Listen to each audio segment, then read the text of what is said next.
Hey everybody, Houseless Socialist here, and this is a Jasmine Sherman 2024 video. The reason why I'm voting for Jasmine Sherman and not Joe Biden or Donald Trump is because I voted for Joe Biden out of fear the first time when I was less educated about third-party candidates, and the fear mongering was really real. If you don't vote for this dude, it's just gonna get worse. And I'm just like, oh shit, it's already really bad. And then COVID happened and all this shit here.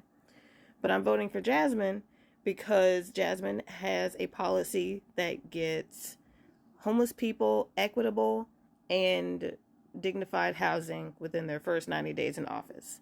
And the way they're going to do a lot of the things that they're going to be doing is by executive orders. As someone who was fear-mongered into voting for Joe Biden the first time, and then all this other shit ended up happening, and I'm still fucking homeless, I don't have a reason to be fear-mongered into voting for Joe Biden a second time. It's just not going to happen.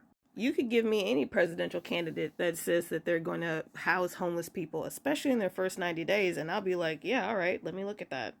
And this one is the only one, so I'm voting for that one. It's easy for any candidate to talk about UBI and universal health care and all this here, but my demographic in homelessness and houselessness just gets left in silence. Despite all this talk that they do about homeless veterans and all this talk they do about homeless teenagers, neither group I'm a part of, but for all this other crisis and these other demographics going on, it all goes back to homelessness as a whole. America, the United States of America, has a homeless epidemic.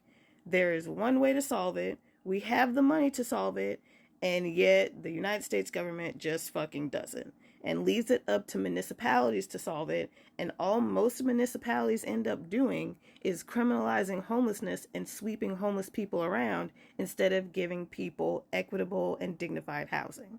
People are like, invest in tiny homes and blah, blah, blah. We don't need to build more shit. We have, 6 livable housing units for each one homeless person? We don't need to build more. Put the people in the housing that we already have. And that's the end of it. That's the solution. I don't see how building more housing units and clearing off more land and destroying more ecosystem is good for the environment either. All right, yeah, I can see why people are championing for these tiny homes because they get to build them off out away from the city so people don't have to see the ugliness of the poor.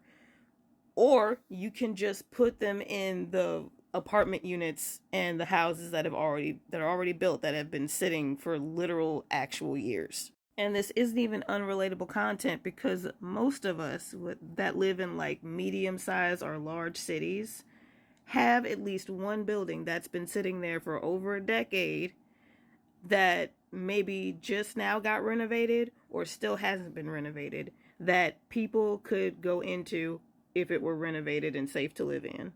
That's a policy choice. We need better policy choices. We need better policy makers from the top, the national, to the bottom, all the local. Wherever it needs to start, it needs to start. And I'm going with Jasmine Sherman.